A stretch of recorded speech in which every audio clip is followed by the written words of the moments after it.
Olá, bom dia. Começamos agora mais um Secov SP Debate. Hoje nós vamos tratar da administração de condomínios, o programa de autorregulamentação, gestão digital, destaques do último ENACON, que é o Encontro Nacional de Administradoras de Condomínios.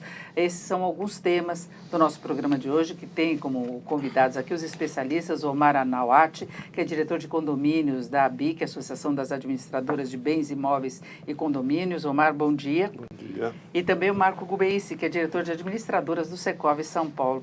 Bom dia, Marco. Bom dia, Denise. E eu lembro que você pode participar da nossa conversa aqui, mandando as suas questões, as suas dúvidas, comentários pelo Facebook. É só lá colocar o seu comentário.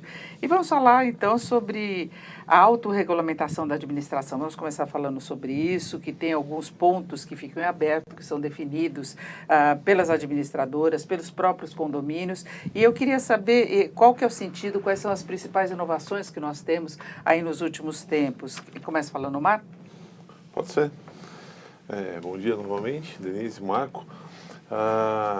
O PROAD é um programa criado pelas duas entidades, principais entidades do setor imobiliário em São Paulo.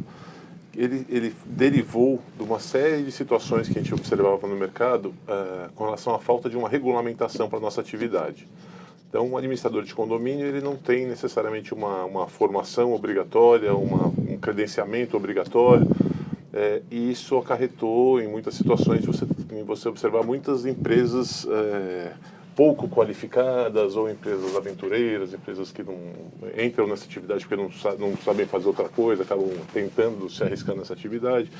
E por muitos anos as entidades tentaram montar um selo, criar um selo, um credenciamento, alguma coisa que pudesse diferenciar as empresas que trabalham de uma forma uma forma totalmente correta, né? E depois de muitos anos de discussão, a gente conseguiu chegar no formato do PROAD, que foi o que alinhou os interesses da ABIC, que é a Associação das Administradoras, com o Secov, que é o nosso sindicato, e as entidades compraram a ideia e a gente conseguiu viabilizar o PROAD, que é um programa de autorregulamentação, já que não tem ninguém que regulamenta a nossa atividade. A gente tem o Cresce como imobiliária, né? Quem mexe com locação e vendas tem o Cresce, mas não tem um conselho de administração de condomínios. Então a gente autorregulamentou, tanto para diferenciar as empresas que realmente trabalham direito, quanto para evitar ou já criar um núcleo para quando alguém tiver vontade de regulamentar, que já existisse alguma coisa previamente criada de comum acordo com as entidades. E você vê o PROAD, a definição de uma regulamentação, que é uma questão que pode ter alterações dependendo das necessidades de mercado, né? Não, sem dúvida. Bom, bom dia novamente também, Denise, bom dia, Omar.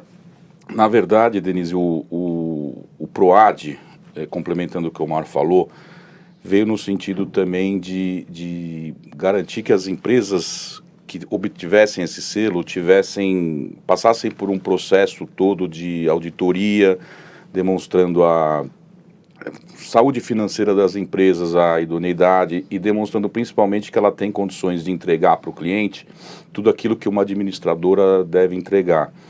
Não por acaso, quando a gente estava desenvolvendo o PROAD, a gente precisava de um instituto, de um órgão para fazer auditoria nas empresas. E escolhemos talvez aí o mais famoso de todos, que é o Bureau Veritas, que é um organismo aí centenário, né, com braços por todo o mundo.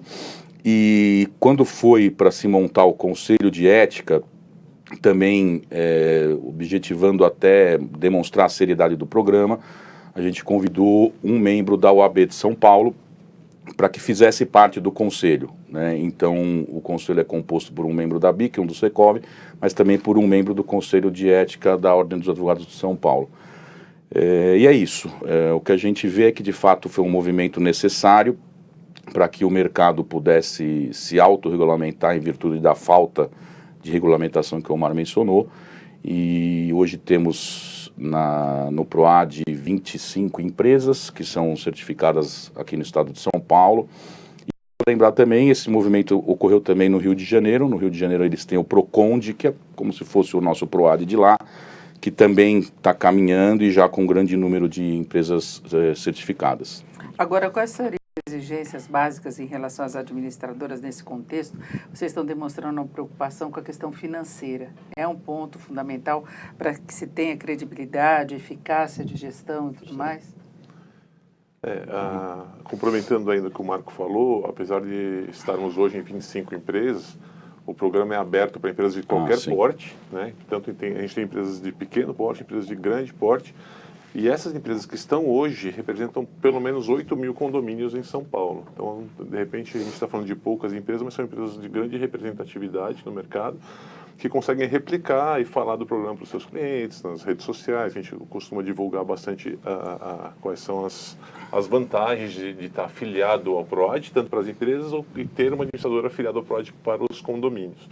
Com relação à evolução do programa, existe um conselho de ética e existe a Assembleia de Credenciados. Então, em Assembleia, a gente está constantemente evoluindo e criando novas exigências para o programa. Então, ele começou com um certo critério e hoje a gente vai avançando cada vez mais e criando, por exemplo, a última decisão nossa foi mexer com a questão de software.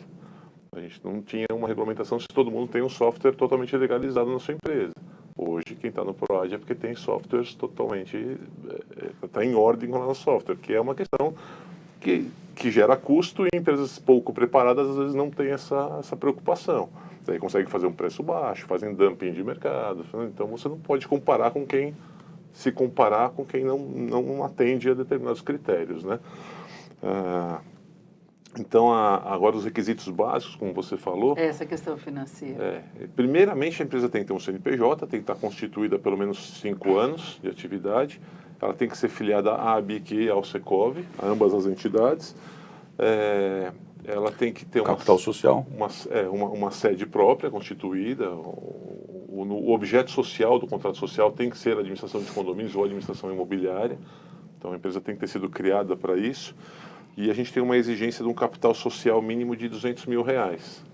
Ele começou com 50, depois ele dobrou para 100, depois de 2 anos. Hoje, qualquer empresa que entrar, como já passaram quase 4 anos do início, qualquer empresa tem que integralizar em capital, em dinheiro, R$200 mil para demonstrar um mínimo comprometimento com o teu negócio, né?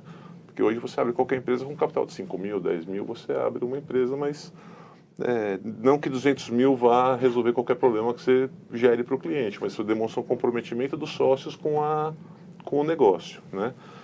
Os sócios têm que ter ficha financeira negativa, então é feita uma análise, a auditoria, né, faz uma análise da ficha financeira dos sócios e dos principais executivos, e ações judiciais também. Você não pode ter sido condenado em ações de crime contra o patrimônio e direito público.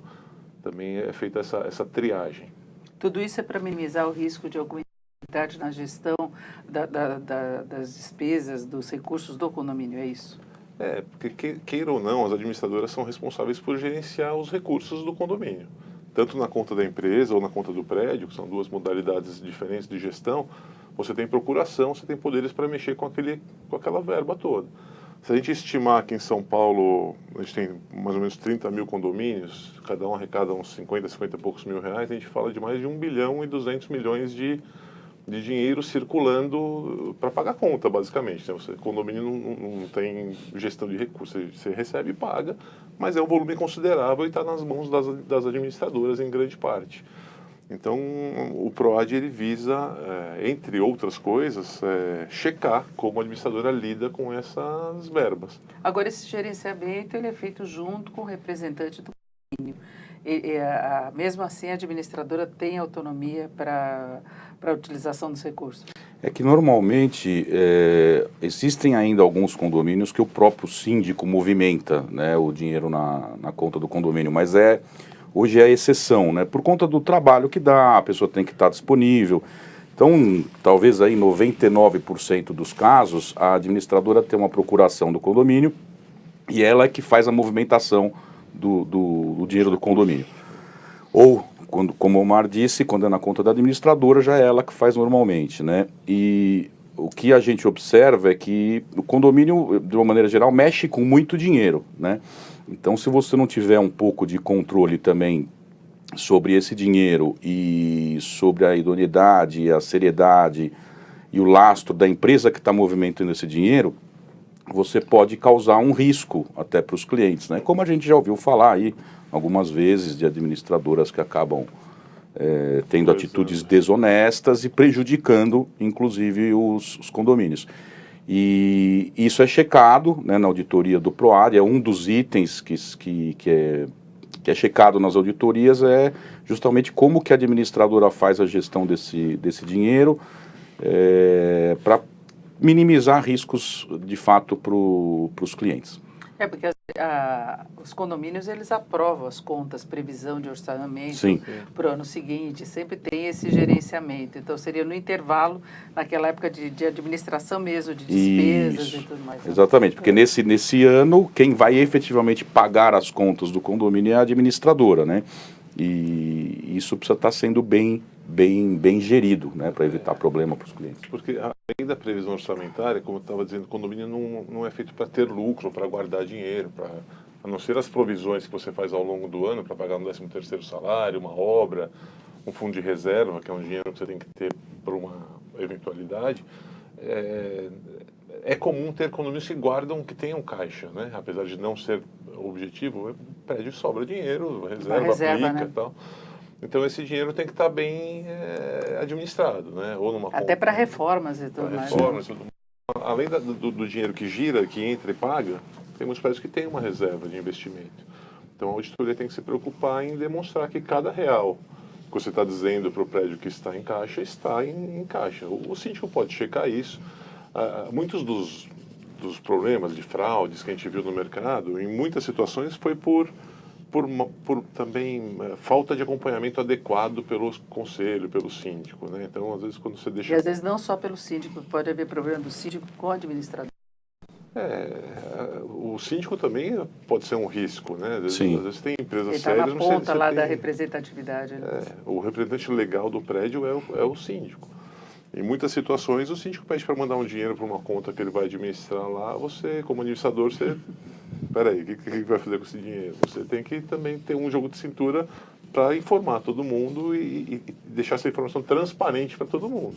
Agora, como é que é definida a responsabilidade de cada um, do síndico, da administradora? Quais são os problemas mais frequentes nesse relacionamento? Porque tem uma divisão aí, uma partilha de tarefas, de obrigações, inclusive não é só a questão financeira, tem toda uma obrigatoriedade legal que o condomínio tem que manter, como a questão de manutenção da própria edificação, de revisão, exigências que são colocadas pela prefeitura, tudo isso. Como é que se distribui essa responsabilidade? Na verdade, assim, perante o condomínio, o síndico é o responsável, né? No entanto, quando ele contrata uma administradora, e até por existir entre o condomínio e a administradora, existe o que a gente chama de relação de consumo, né? Então, a administradora é um prestador de serviço. E a administradora atua como se fosse um pouco que o braço técnico do síndico, né? Vamos imaginar que o síndico é, sei lá, dentista, um exemplo, né? Que não tem obrigação, teoricamente, de conhecer de condomínio nem das obrigações que você mencionou. Então, a administradora, o papel dela também é assessorar o síndico no sentido do que ele deve fazer, do que ele não deve fazer e quando ele for fazer alguma coisa, qual é a maneira correta de fazer, né? Então, isso acaba sendo o papel da administradora também. E claro, eventualmente em algum tipo de problema vamos supor, uma omissão ou alguma coisa assim, perante o condomínio, quem vai responder é o síndico por conta dessa responsabilidade legal, né, que decorre de lei que ele tem. A administradora, na verdade, no Brasil, ela não tem poder de decisão, né? Ela atua como executora das demandas do condomínio e como nessa questão de orientar e assessorar o síndico sobre o que é correto. Aliás, não só o síndico, né? O síndico, os próprios condôminos, né? Sobre o que é correto fazer e como isso deve ser feito também. É interessante também lembrar que muitas das funções atribuídas ao síndico por lei, ou pela própria convenção do condomínio, que é como se fosse um estatuto, todo prédio tem uma convenção. Vão para a administradora, né? As atribuições, por exemplo, fazer a arrecadação do dinheiro, pagar as contas, prestar contas, contratar e demitir funcionário, cobrar devedores, toda essa gestão ela é atribuída como obrigação do síndico no papel.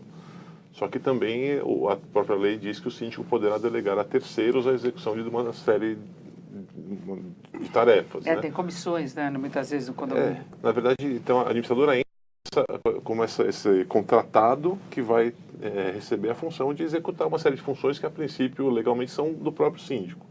Agora, é uma situação muitas vezes conflituosa em relação aos condôminos, de modo geral, com o síndico. Quando a gente chega, por exemplo, no final do ano, que tem pagamento de 13º, aumenta as despesas quando não tem previsão.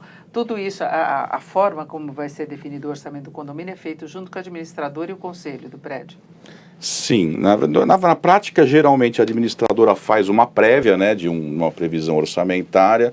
O modelo talvez mais indicado é enviar previamente para o síndico e para o conselho, sentar com eles antes da Assembleia que vai aprovar o orçamento, de modo que chegue na Assembleia com o pessoal do corpo diretivo já fechado, com alguma sugestão para levar para os condôminos, né? Porque é sempre mais fácil quando existe o envolvimento do próprio pessoal do condomínio, né? do corpo diretivo. Mas a administradora, geralmente parte da administradora montar e revisa junto com o pessoal do condomínio para poder levar para a Assembleia. E muitas vezes é um prédio novo, não é? Que está tendo que definir todas as regras, aí a administradora viria antes. Na verdade, posso falar desse? Eu coincidentemente estava até comentando com o Omar, hoje eu vou implantar um condomínio, né? Que é esse caso que você falou, é um prédio do zero, implantação de construtora. A implantação, na verdade, ele é totalmente diferente de um prédio pronto, né, que a gente chama. Então, é o que você falou, a gente começa literalmente do zero, a administradora vem antes, porque ela tem que convocar os condôminos para a Assembleia, ela tem que preparar a Assembleia, ela tem que fazer a previsão orçamentária. Nesse caso, por exemplo, a gente não tem síndico, não tem conselho. Quem né, que escolhe a administradora nesse caso? A incorporadora, normalmente, ela indica alguém, né, e aí depois o condomínio decide se vai continuar ou não, e a gente não tem histórico de gastos, né? Então a gente tem que fazer uma previsão com base um pouco em condomínios parecidos, na experiência que a gente tem de mercado, né? E quem chega lá e leva a previsão orçamentária nesse caso é a administradora, né? E vai estabelecer, inclusive, a convenção, né? A convenção também já vem da incorporadora, Denise, porque a convenção eles têm que arquivar uma minuta quando eles lançam o empreendimento, né? Então a convenção, ela pode depois ser alterada pelos condôminos, né, mas é difícil de acontecer, mas a convenção vem já da própria incorporadora. Mas os regulamentos você pode... Os regulamentos você pode aprovar um novo regulamento, né, que isso é feito depois de uns meses, né, mas é o que você falou, o prédio ainda não tem, o empreendimento não tem regras, né, então a gente que vai ter que ajudar eles a montarem as regras. Inclusive a gente tem agora a incorporação de serviços que muitas vezes entra para todo o condomínio, a questão de TV a cabo, de telefonia, uma série de coisas que já vem quando a pessoa começa a morar no edifício, já está pronto isso, né? Especialmente com relação a prédios mais novos, que vem com uma série de áreas comuns de uso diferenciado. Hoje em dia tem muito prédio sendo lançado com um espaço de coworking, com espaço de business lounge, business center, lavanderias, pet place, serviços até para os condôminos como lavanderia ou arrumação do próprio apartamento, esses compactos, né, esses aparelhos super compactos. Muitas incorporadoras têm o desejo de entregar esse empreendimento com esses serviços para valorizar o próprio conceito do empreendimento, né? Então isso demanda realmente, isso não vem na convenção. A convenção que é registrada lá no começo é um padrãozão que vem meio engessada. Você tem que criar todos os regulamentos individuais para essas atividades que o prédio vai disponibilizar para os condôminos, né? Isso é um desafio bastante grande, às vezes até maior do que a previsão orçamentária, né? Porque implica em custos. Às vezes você tem um business, um center, um coworking, você tem custos que o condomínio ele acha legal, mas ele não lembra que aquilo lá vai gerar custo para funcionar do jeito que é para funcionar. Condomínio maior depois, né? Então tudo isso tem que ser bem amarrado com a construtora antes e com o síndico e o conselho depois da primeira eleição. Oi, nós temos uma pergunta aqui do Fabrício Souza, querendo saber o que vocês acham de plataformas de tecnologia e aplicativos que, junto com a administradora, melhoram essa prestação de conta, entregando a todos os moradores acesso via aplicativo da administradora, os números do condomínio. Não seria esse o caminho, criando um terceiro poder, uma vez que síndicos não prestam contas regularmente com os moradores? Bom, o que que aconteceu, Denise? Já há alguns anos, as administradoras vêm oferecendo para os seus clientes o serviço ou via portal, né, do computador, ou via aplicativo. Então, essa parte toda de prestação de contas no portal, desde segunda via de boleto, conseguir regulamento, convenção, as atas de assembleia. Hoje, as administradoras estruturadas já têm condições de colocar toda a vida financeira do condomínio na web, né, para que o condomínio interessado possa acessar, seja por aplicativo ou seja por computador, para quem prefere. Surgiram vários aplicativos para condomínio nos últimos anos, né? Aliás, como para tudo, né, que tem surgido muito aplicativo para muita coisa, e alguns com propostas interessantes, né, com serviços que aí a gente entende que cada condomínio deve avaliar qual seria o aplicativo a ser utilizado. E o interessante é que a gente está pegando também uma fase de transição, né, que eu brinco. A gente tem hoje condôminos novos que querem tudo no app, mas ainda tem aqueles condôminos, aqueles síndicos de mais idade que ainda querem um pouco de atendimento pessoal, né, ou coisa no papel. Então, e a prestação de conta impressa. Ainda tem gente que quer, né? Hoje, por exemplo, a gente já tem prestação de contas online, com tudo digitalizado, mas às vezes você tem que manter a impressa também, porque tem cliente que ainda não está muito habituado a lidar totalmente sem papel. Agora, não pegaria uma gestão digital? Na verdade, as administradoras estruturadas, elas já são digitais já há alguns anos, né? Alguns anos já que a gente vem oferecendo esse serviço. O que talvez tenha que fazer é, durante um período, se oferecer um pouco dos dois para ver qual cliente prefere o quê, né? Eu vejo a coisa mais ou menos dessa forma. Eu discordo um pouquinho com relação à gestão puramente digital, porque o que a gente faz é conceder as informações de uma forma totalmente transparente, digitalizado. Quem quer ter acesso a dados ou até fazer solicitações, consultas pela via digital, já pode fazer. Qualquer empresa estruturada minimamente tem um aplicativo, tem um canal digital.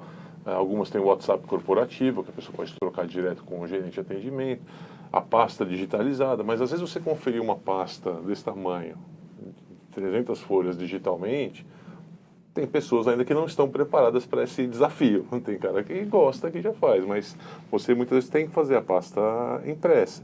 E a nossa gestão, a nossa administração nunca vai ser totalmente digital, porque é o que eu falo, a gente dá uma consultoria constante para o condomínio, para o síndico. Qualquer problema que chega para a gente, ele tem que ser estudado, ele tem que ser, às vezes, discutido com outra pessoa, para você dar uma posição para o síndico de uma forma segura, do que como ele conduzir determinada situação. Então, assim, a gestão digital é a parte financeira, o back-office até pode ser digital, a gente chega no back-office digital, como já é em grande parte. Mas o dia a dia nosso, ele envolve um atendimento, um relacionamento muito relevante.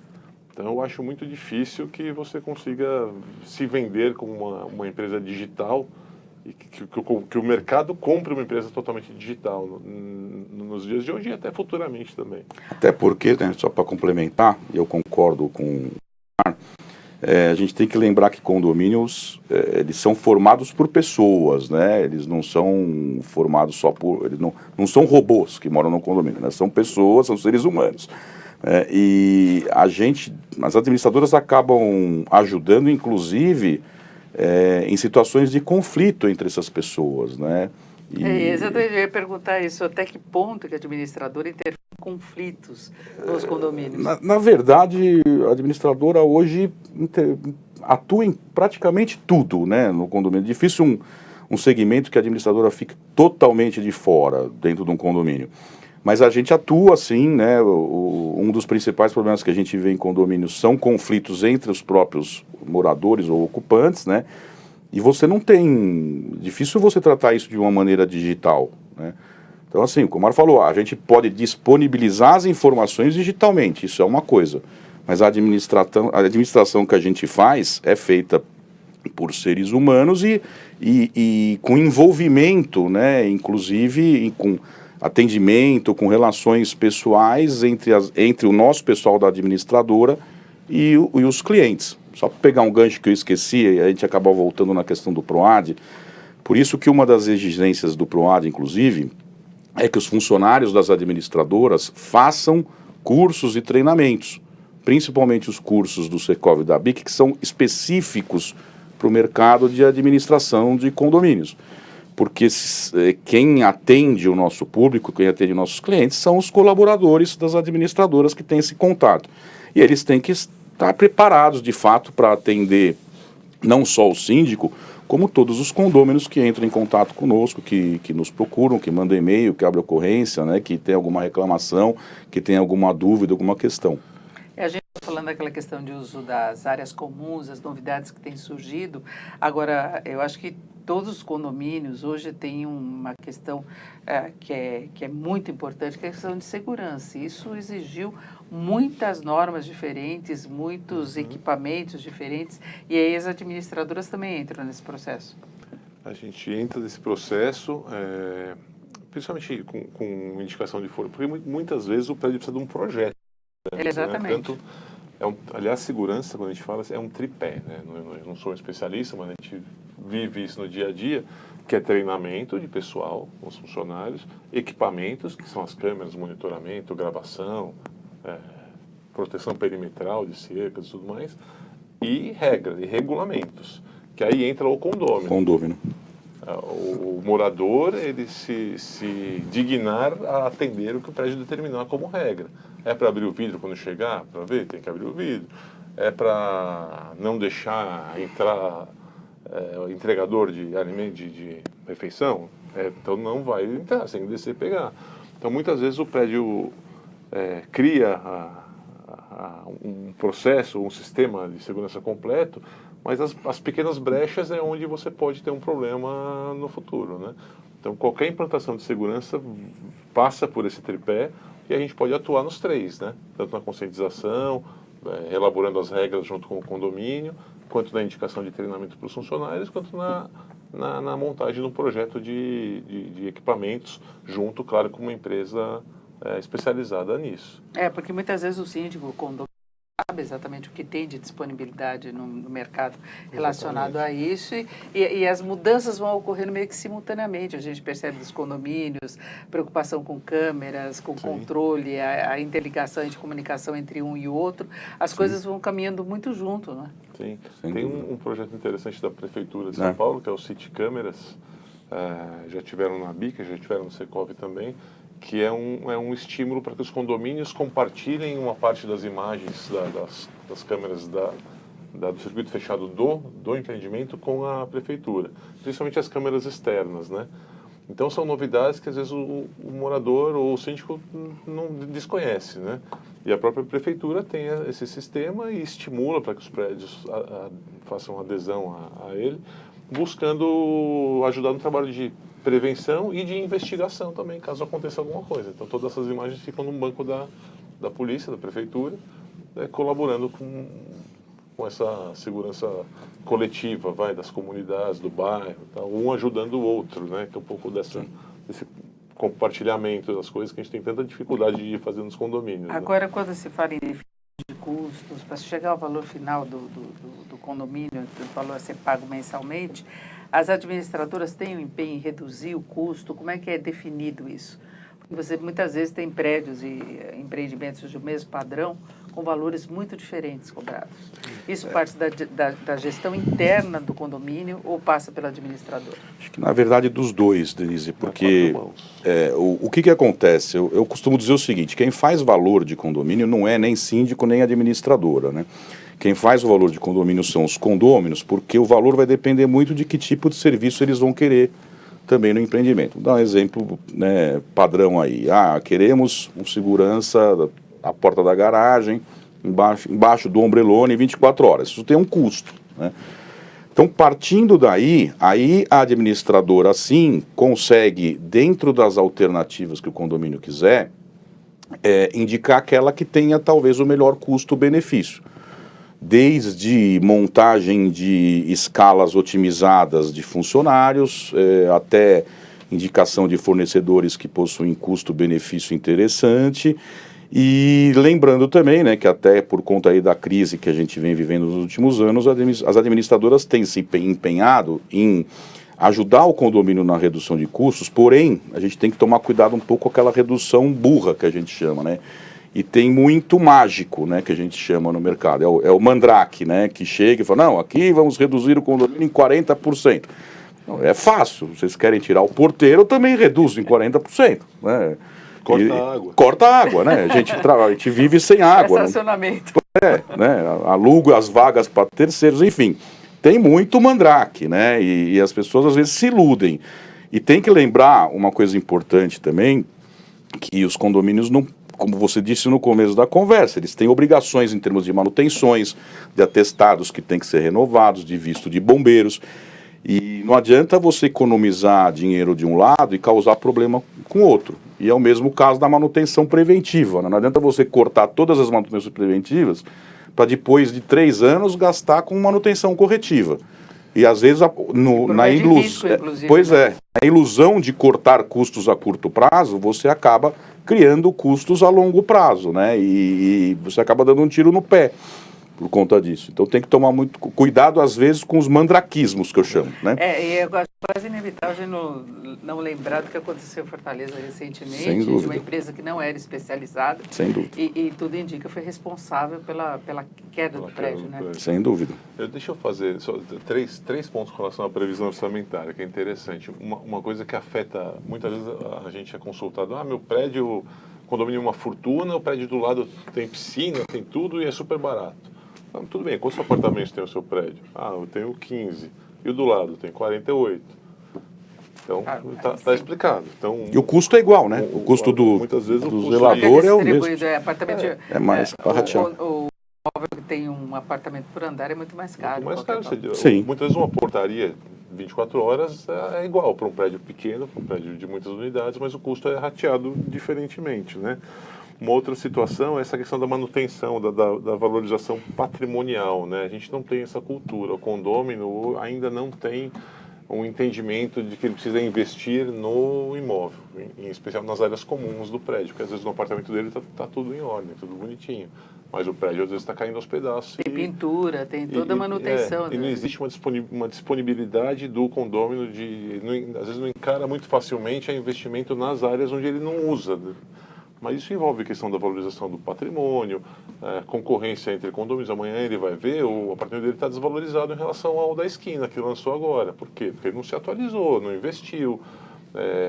Ele está tendo uma perda de valor patrimonial que ele às vezes não está enxergando.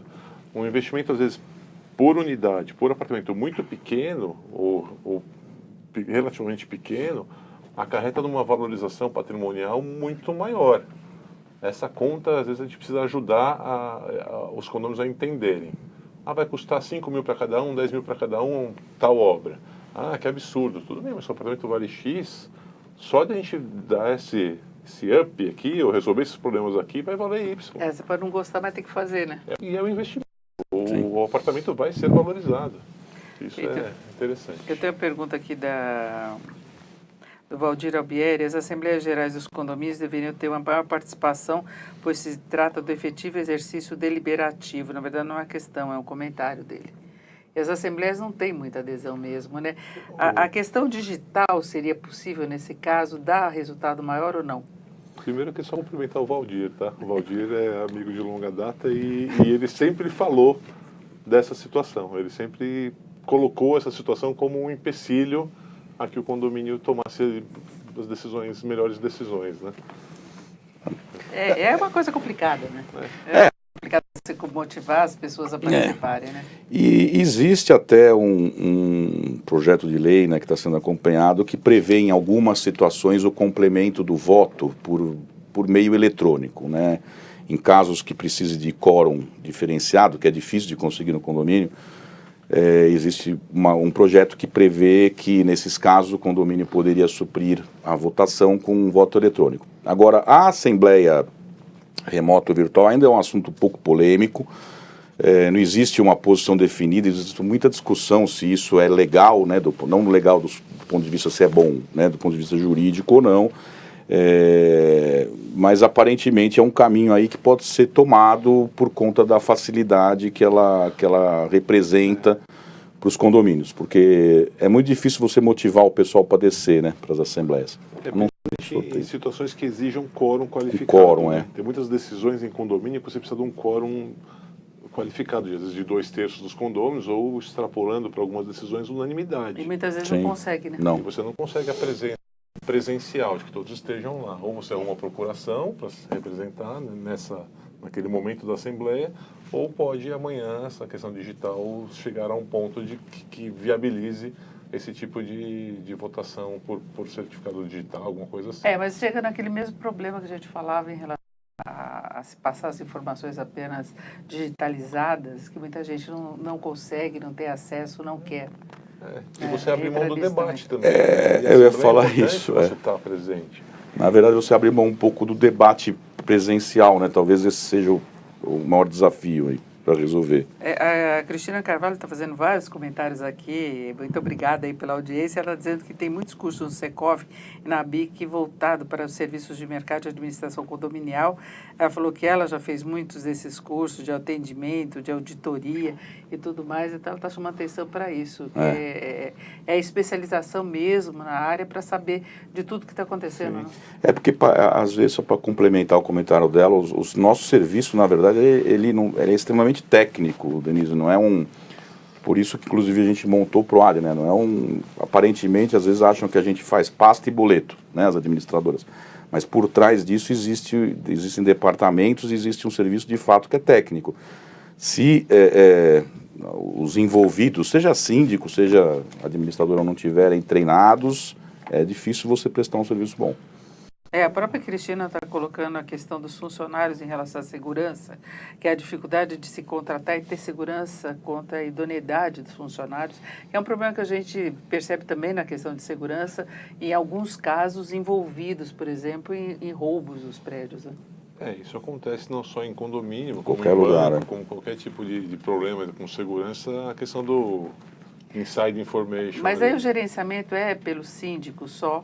Ou a administradora participa da contratação, na escolha? Dos funcionários? Dos funcionários. Não, sempre Qual é a recomendação? Ela colhe ali currículos, seleciona, faz uma primeira seleção e aí 2 ou 3 para o síndico, ou para o zelador, ou para o gerente predial fazer a entrevista final. Mas são colhidas as informações da pessoa, às vezes tira referência com prédios onde ela já trabalhou, mas nada evita que isso aconteça. E quando se faz opção pela terceirização? Olha, é um assunto também que encaixa muito bem em alguns condomínios e não encaixa em outros. A gente faz estudos, muitas vezes, do custo no ano. Você tem que falar para o síndico em 12 meses, porque aí você põe 13º, férias e tudo mais, para você comparar um quadro próprio com um quadro terceirizado. O custo, muitas vezes, é muito similar para o prédio. Me corrija se eu estiver errado. Não é. E você tem vantagens nos dois tipos de contrato. Com o funcionário próprio, você acaba tendo um cara mais motivado, melhor remunerado, muitas vezes, que conhece mais, pouca rotatividade, conhece mais as pessoas, muitas vezes um cara mais comprometido com o condomínio, mas também outras vezes é um cara que também já está acomodado, que tem também um ponto contrário, né? E acontece até com o síndico, é melhor o síndico profissional. E também é outra. Esse é um outro debate. A prática que mostra bem melhor em alguns o prédios e não encaixa em outros. Portaria virtual, remota, aquela portaria à distância, também é outra situação. Tem empreendimentos onde esse modelo se adere com sucesso e outros onde ele é até inviável em algumas situações. E o síndico profissional é a mesma coisa. Alguns prédios ele é talhado para... Só um profissional resolveria, e outros... Cada caso é um caso, E tem prédios que o profissional não encaixa, né? Que já tentaram, às vezes, 3 profissionais e a coisa não fluiu, volta para o síndico condômino. O condomínio é aquele que a gente fala, como o condomínio é composto por gente, é difícil você ter regras que são, né, exatamente iguais para todos. Ninguém quer ser síndico, não pode? Pode, não aí a alternativa de fato é contratar um profissional, não tem jeito, né? Eu acho que inclusive foi essa que motivou um aumento mais recente dos síndicos contratados, síndicos externos. que mais motivou foi realmente o esgotamento da paciência das pessoas, da disponibilidade para exercer o cargo de síndico. Ninguém mais queria. E nós temos duas perguntas para encerrar da mesma pessoa. A Lilian Costa, ela quer saber como o PROAD garante a transparência, a assessoria, como a gente estava dizendo no começo, e por que uma administradora deve ter a PROAD? Bom, falo eu, Omar, depois você complementa. A primeira é como é que oferece transparência. Em relação às contas que a gente estava falando no início. Bom, eu entendo assim, a grande questão do PROAD é a auditoria que a gente sofre, né? Porque sofre no bom sentido, né? Porque a auditoria acaba sendo bacana até para a empresa. Porque são checados, se salvo engano meu, Denise, mais ou menos 100 e poucos procedimentos, né, que as administradoras executam e que são checados pelo Veritas, objetivando saber se aqueles procedimentos estão sendo cumpridos. Então, eu vou dar um exemplo, na parte toda tributária, que hoje é muito complicada em condomínio, né, você é responsável por reter uma série de impostos, recolher uma série de impostos dos prestadores de serviço do condomínio. Isso tudo é checado pelo Veritas. A parte toda de RH, departamento pessoal, todas as obrigações, também é checado pela auditoria. Claro, nada é a salvação da pátria, né? Mas o PROAD veio, de fato, para diferenciar as administradoras que, de fato, têm um procedimento e um processo que oferece uma certa segurança para o cliente, das demais. Esse foi o objetivo desde o começo.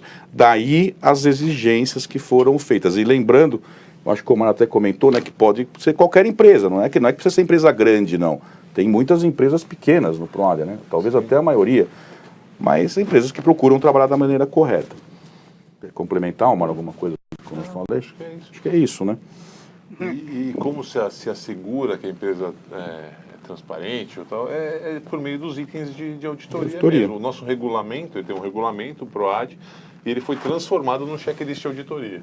Então, cada item do regulamento que é auditável, entre aspas, ele virou um item de checagem, para que o auditor possa confrontar.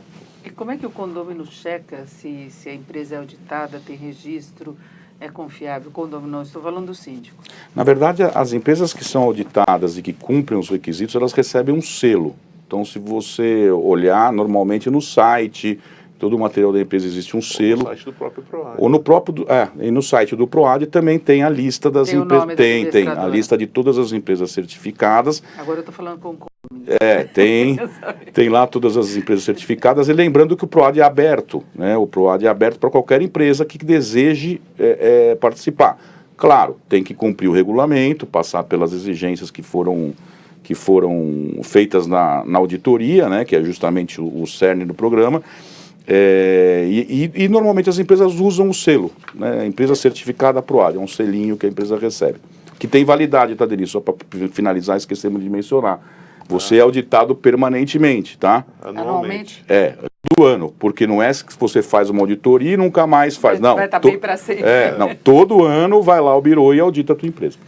Mas então, nós vamos fechando por aqui o nosso Secov SP Debate. Nós estamos falando da questão da regulamentação, autorregulamentação da administração de condomínios, PROAD, gestão digital, enfim, as várias questões relacionadas à administração dos condomínios. Tivemos aqui o Omar Anawati, que é diretor de condomínios da ABIC, e também o Marco Gubeice, que é diretor de administradora do Secov São Paulo. Muito obrigada aos dois. Obrigado a você, Denise, foi um prazer. E obrigada a você que esteve com a gente até agora. Eu lembro que a íntegra do programa depois fica disponível no canal do Secov, no YouTube e também no Facebook. Um ótimo dia.